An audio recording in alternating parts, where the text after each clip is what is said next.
আসসালামু আলাইকুম। কেমন আছেন সবাই? ফ্লেভারস অ্যান্ড ক্রাফটসের নতুন একটি আয়োজনে আপনাদের স্বাগতম।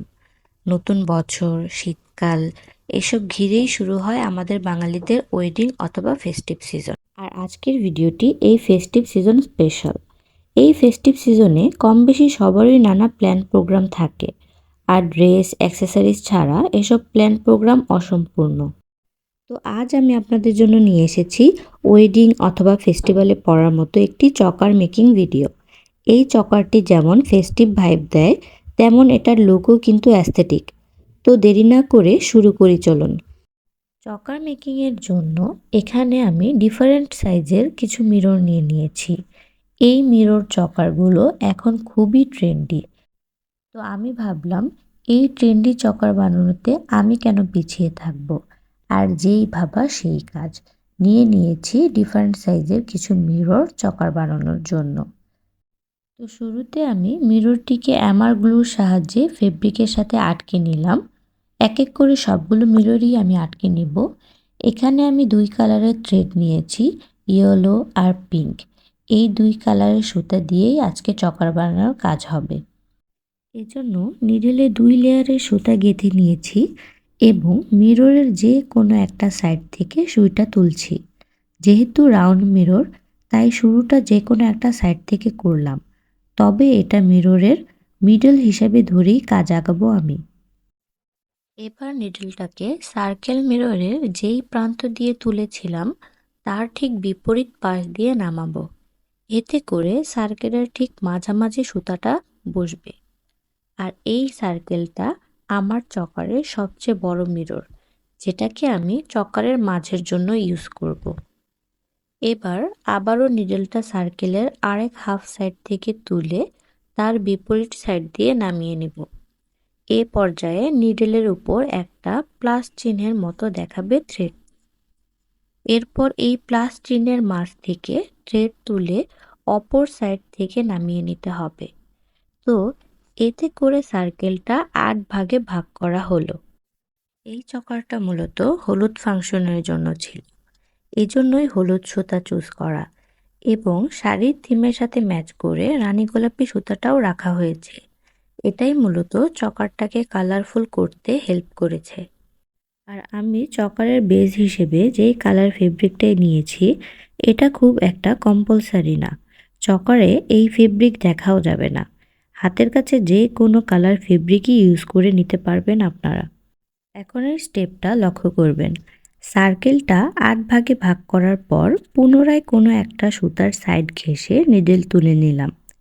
এরপর সুতাটা সামনে এনে একটা লুপের মতো রেখে ওটার ভিতর দিয়ে সুতাটা আনবো, ঠিক যেমন করে আমরা চেন স্টিচটা টানি। আর এই স্টিচটা আমি সুতার লাইনের নিচ থেকে তুলব। তো সুতার লাইনের নিচ থেকে চেন স্টিচের মতো তুলে সুইটা লাইনের অপর পাশ থেকে নামিয়ে নেব। এরপর আবারও আগের মতো সুই তুলব প্রথমবারের স্টিচের সাইড ঘেঁষে। সেম ওয়েতে আবারও সুতা ঘুরিয়ে লাইনের নিচ থেকে চেন স্টিচ তুলে অপর সাইড দিয়ে নামিয়ে নেব। প্রতিটা স্টিচ আগের বারের স্টিচের গা ঘেঁষে ঘেঁষে বসবে।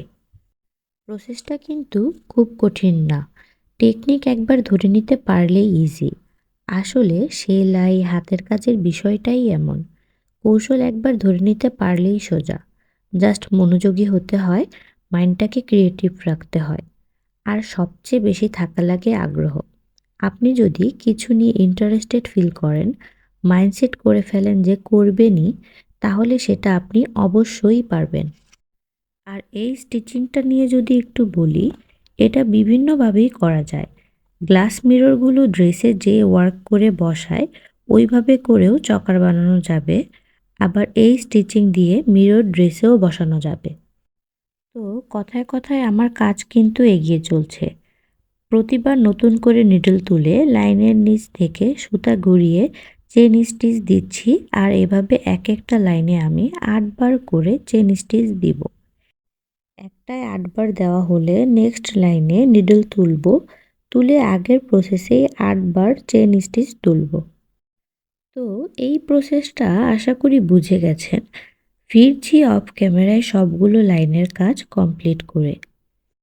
ইচ্ছা তো করে আপনাদের ফুল ভিডিও আনকাট দেখাতে, যাতে ফুল প্রসেসটা আপনাদের জন্য ইজি হয়ে যায়। তবে এতে ভিডিওগুলো লেন্দি হয় আর ভিউয়াররা অনেকেই ধৈর্য হারিয়ে ফেলে। বাট আই প্রমিস, অফ ক্যামেরায় যতই কমপ্লিট করে ফিরি না কেন, সব সময় ইম্পর্ট্যান্ট ক্লুগুলো আপনাদের আমি দিয়েই যাব। এই যে দেখুন, আমার ফার্স্ট মিররটা কমপ্লিট। বাকি মিররগুলো আমি ফেব্রিকে গ্লু এর সাথে বসিয়ে নিয়েছি। আর হ্যাঁ, এখানে আমি ফেব্রিক গ্লু এর ইউজ করেছিলাম। এবারের কাজ শুরু হবে হট পিঙ্ক সুতাটা দিয়ে। ছোট রাউন্ড মিরর দুইটা এই পিঙ্ক সুতার ইউজ করা হবে। তো প্রসেসটা কিন্তু আগের মতোই এটারও। আর এটার তো শেপও সেম, জাস্ট সাইজটা একটু ছোট। হলুদ কালারের সাথে এই পিঙ্ক শেডটা কিন্তু অনেক মানায়। আমার পার্সোনাল ফেভারিটও এটা। আপনাদের পছন্দের কালার কম্বো নিয়েও জানতে চাই, কমেন্টে জানিয়ে যাবেন। আর হ্যাঁ, আপনারা কে কোথা থেকে আমার ভিডিও দেখেন সেটাও জানাবেন। কাজের ফাঁকে একটা গুড নিউজ শেয়ার করি আপনাদের সাথে। আমার এই নতুন ছোট্ট চ্যানেলটা সম্প্রতি 1000 সাবস্ক্রাইবার অতিক্রম করেছে। একজন নতুন ইউটিউবার হিসেবে এটা আমার প্রথম এবং অনেক বড় প্রাপ্তি। আর এমন একটা ভালো খবর অবশ্যই আমার ইউটিউব ভিউয়ারদের সাথে শেয়ার করতেই হয়। আর হ্যাঁ, যারাই এই ভিডিওটা দেখছেন আপনাদের সবাইকে অনেক অনেক ধন্যবাদ। স্পেশালি যারা আমার এই 1000+ সাবস্ক্রাইবারদের মধ্যে আছেন। আপনাদের জন্যই আমার এই ছোট্ট চ্যানেলটা ধীর পায়ে এগিয়ে চলছে, একটু একটু বড় হচ্ছে। এবং ভবিষ্যতেও এভাবেই আপনাদের থেকে সাপোর্টের আশা করছি। আর আমি আমার তরফ থেকে সব সময় চেষ্টা করব যাতে আপনাদের জন্য প্রতিবার নতুন কিছু নিয়ে আসতে পারি। যাই করি না কেন তা যেন আপনাদের জন্য ইউজফুল হয়। গল্পে গল্পে চকারের কাজ এগোচ্ছে। এই মিররটাতে আমি চেন স্টিচ ঘুরিয়েছি 6 বার। যেহেতু এটার সাইজ ছোট, তাই স্টিচও কম নেওয়া। আপনারা নিজেদের ভালো লাগার উপর এটা বাড়িয়ে কমিয়ে দিবেন। এখন বলি এই চকারটা কেন কার জন্য বানাচ্ছি। এই চকারটি ছিল আমার ছোট বোনের হলুদ প্রোগ্রামের জন্য। আসলে ডিআইওয়াই যারা করি তারা চাই সব কিছুতে হাতের ছোঁয়া রাখতে। সেই ভেবেই এই চকারটি বানানো। নিজের বোনের বিয়েতে নিজের হাতে করা আইটেম থাকবে, সেটারও ভিন্ন আনন্দ থাকে। আর তা ভেবেই শুধু চকার না, অনেক কিছুই আমি নিজ হাতে তৈরি করেছিলাম। আর আমি ভাবছি এই জিনিসগুলো নিয়ে আলাদা একটা অ্যালবাম রাখতে। ওয়েডিংয়ের ওপর আমি এই অ্যালবামটা করব। বেসিকলি আমার বোনের বিয়েতে আমি নিজের জন্য হোক বা ওর জন্য যাই বানিয়েছি তা সব এই অ্যালবামে থাকবে। একটু যদি হিন্টস দেই, তাহলে এখানে আমি বিভিন্ন স্টাইলের চুড়ি, বালা মেকিং, ড্রেস ডিজাইন, চকার মেকিং এসব রাখবো। আশা করি এতে আপনাদেরও হেল্প হয়ে যাবে। যদি আপনাদের বাড়িতে কোনো প্রোগ্রাম থাকে অথবা যে কোনো ফাংশনের জন্যই আপনি চাইলে এখান থেকে দেখে যে কোনো কিছু ডিজাইন করিয়ে নিতে পারবেন। তো চকার মেকিংয়ে ফিরে আসা যাক। বড় মিররটার মতোই ছোট মিররটায় স্টিচ দেওয়া হচ্ছে। বাকি যে আরেকটা ছোট রাউন্ড মিরর রয়েছে, ওইটাও সেম সুতা এবং সেম স্টাইলে 6 বার স্টিচ নিয়ে কাজ করতে হবে। অফ ক্যামেরায় আমি কাজগুলো করে নিয়েছিলাম। এখন আপনাদের স্কয়ার শেপের মিররের স্টিচটা দেখিয়ে দিচ্ছি। স্কয়ার আর রাউন্ড শেপ মিররের স্টিচের ধরন আসলে সেমই, জাস্ট শেপ চেঞ্জের কারণে লুকিংয়ে চেঞ্জ এসেছে। স্কয়ার মিররে যেহেতু 4টা কোণ রয়েছে, এজন্য আমি ওই কোণগুলো ধরেই কাজ শুরু করব। এক কোণে নিডল তুলে ওইটার বিপরীত কোণ দিয়ে নামাবো, দেন আরেক কোণও সেম করে তুলে ওইটারও বিপরীত দিক দিয়ে নিডল নামাবো, যার ফলে এই স্টিচটা একটা ক্রস চিহ্নের রূপ নেবে। বাকি স্টিচ দেওয়াও সহজ। প্রত্যেক ক্রসের মাঝ থেকে সুই তুলে বিপরীত পাশ দিয়ে নামাবো এবং রাউন্ড শেপের মতো এটাকেও 8 ভাগে ভাগ করে ফেলবো।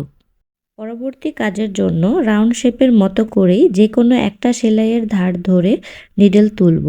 এরপর চেইন স্টিচের মতো লুপ তৈরি করে সেলাই নিয়ে ওই স্টিচের আরেক পাশ দিয়ে নিডল নামিয়ে নেব। স্কয়ার শেপগুলো আমি 4 বার করে সেলাই ঘুরিয়েছিলাম।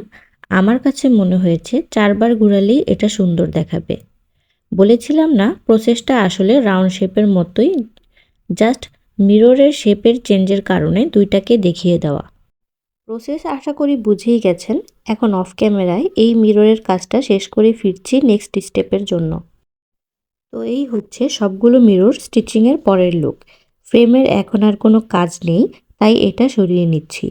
এ পর্যায়ে আমি প্রতিটা মিরর কেটে আলাদা করে নিব। তবে প্রতিটা mirror shape wise extra fabric রেখে এরপর কাটবো। মিররগুলো এক্সট্রা ফ্যাব্রিক রেখে কাটা হয়ে গিয়েছে। এবার কাজের সুবিধার জন্য এক্সট্রা ফেব্রিকের চারদিক এমন ছোট ছোট কাট দিয়ে নিচ্ছি। সবগুলো ফেব্রিকের কাট দিয়ে এবার মিররগুলো বাটনের মতো লুকে আনবো। এটার জন্য আমি ফেব্রিক গ্লু নিয়েছি। জাস্ট এক্সট্রা ফেব্রিকের চারদিকটায় অল্প অল্প করে গ্লু লাগিয়ে ফেব্রিকগুলো মিররের উল্টা পাশে ফ্লিপ করে নিব। এতে করে দেখবেন প্রতিটা মিরর তার নিজস্ব শেপে এসে গেছে। আর আমি আগেও বলেছিলাম, ফেব্রিকের কালার নিয়ে কোনো সমস্যা নেই, কারণ কাজ শেষে এটা দেখাও যাবে না। এই ফ্লিপের কারণে ফেব্রিকের কালার হাইড হয়ে গিয়েছে দেখুন। এই প্রসেসটাও বুঝে গেছেন আশা করি। তো ফিরছি ঝটপট অফ ক্যামেরায় বাকি কাজ সেরে। আই নো ভিডিও লেন্থ একটু বড় হচ্ছে, বাট একটু ধৈর্য দিয়ে যদি ভালো কিছু হয় তাহলে ধৈর্যই বেটার, কি বলেন? তো এবার আসি ফাইনাল চকার অ্যাটাচের কাজে। এতক্ষণ তো এগুলো দেখতে র্যান্ডম কোনো বাটন মনে হচ্ছিল। এই স্টেপে এসে এটা পুরোপুরি চোকারের শেপ নিতে শুরু করবে। আপনাদের বোঝার সুবিধার্থে মিরর বাটনগুলো আমি সাজিয়ে দেখালাম। এখন নিডলে সুতা গেঁথে নিয়েছি চকার অ্যাটাচ করার জন্য। যেভাবে সাজিয়েছি ওই ওয়াইজ কাজ শুরু করব। প্রথমে স্কয়ার মিরর নিয়ে ওটার উল্টা সাইডের মাঝ বরাবর নিডল নিয়ে স্টিচ টানবো। এরপর ছোট রাউন্ড শেপ বসবে, তো ওইটা নিয়ে পাশাপাশি বসিয়ে পজিশন চেক করে রাউন্ড শেপের মাঝ দিয়ে নিডল নিয়ে এসে দুইটা অ্যাটাচ করে নিব। প্রয়োজন অনুসারে স্টিচ দিব। আমি এখানে সিম্পল কাঁথা স্টিচের ব্যবহার করছি। দুই মিরর স্টিচ দিয়ে অ্যাটাচ করা হয়ে গেলে নিডলটাকে রাউন্ড মিররের উল্টা পাশ দিয়েই স্টিচের অপোজিট পাশে তুলব। এখন বড় রাউন্ড মিররের পালা। এটা চকারের সেন্টার হবে। আবারও পাশাপাশি বসিয়ে পজিশন চেক করে নিচ্ছি। তারপর আগের মতো করেই সেন্টার মিররের মাঝ বরাবর নিডল দিয়ে স্টিচ দিয়ে জয়েনিং করে নিব। এবারও প্রয়োজন অনুসারে স্টিচ দিব। খুব টাইট স্টিচ দিব না, চকারটা যাতে মুভ করতে পারে অমন ঢিল রেখেই জয়েনিংটা করা লাগবে। সেন্টার মিরর অ্যাটাচ হয়ে গেলে আগের মতো করে নিডল এটার অপোজিটে তুলব এবং সেম প্রসেসে বাকি মিররগুলোর জয়েনিং করে নিব। এবার চকারকে ডেকোরেট করে ফাইনাল লুক দিব। এজন্য কিছু গাজরা বিটস নিয়েছি। এগুলো আমি চকারের নিচের দিকটায় দিব। সো আবারও সুই সুতা নিয়ে নিলাম। যে কোনো এক সাইডের মিররের নিচের কোণা থেকে নিডল তুলে নিব। এরপর এর মধ্যে কিছু পরিমাণে গাজরা বিটস নিয়ে কাঁথা স্টিচের মাধ্যমে বসিয়ে যাব। গাজরা বিটসের পরিমাণটা আমি র্যান্ডম পিক করেছি। জাস্ট আমার পছন্দ মতো নিয়ে নিয়ে বসিয়ে গেছি। এই স্টেপটা অনেক ইজি। প্রতিটা মিররের শেপ ওয়াইজ বিটস বসিয়ে যাব জাস্ট। আর এই গাজরা বিটসগুলো চকারের সৌন্দর্যে চার চাঁদ লাগিয়ে দিবে দেখবেন। দেখে মনে হবে যেন কোনো অ্যাস্থেটিক হ্যান্ডমেড জুয়েলারির পেজ থেকে নিয়েছেন। আরেকটা কথা, সামনে কিন্তু বসন্ত। এটা শুধু যে হলুদ প্রোগ্রামের জন্য বেস্ট হবে তা কিন্তু নয়। আপনার বসন্ত লুককে আরও স্পেশাল করতেও কিন্তু বানিয়ে নিতে পারেন এই চকারটি। আর হ্যান্ডমেড প্রোডাক্টের সবচেয়ে বড় সুবিধা হচ্ছে প্রয়োজন পছন্দ মতো কাস্টমাইজ করাটা। আর তা যদি নিজের হাতের বানানো হয় তাহলে তো কথাই নেই। এই ছিল গাজরা বিটস বসানোর প্রসেসটা। ফিরছি অফ ক্যামেরায় বাকি বিটসগুলো বসানোর পর। দেখুন তো গাজরা বিটসগুলো বসানোতে চকারটায় কেমন রয়্যাল লুক এসে গেছে। এখন আপনাদের ধৈর্যের আর পরীক্ষা না নিয়ে এটা লকের কাজ করে ফিনিশিং দেওয়ার পালা। এজন্য নিয়েছি কিছু পার্ল বিট। এটা 4 mm সাইজের বিটস ছিল। আমি বিটসগুলো 3টা লেয়ারে টানবো। এটার জন্য এই 3 হোলের কারার ইউজ করব। আর লাগবে লবস্টার হুক, জাম্প রিং এবং এক্সটেনশন চেন। তবে এই সেম প্রসেস দিয়েই যে আপনাদের লক মেক করতে হবে তা না।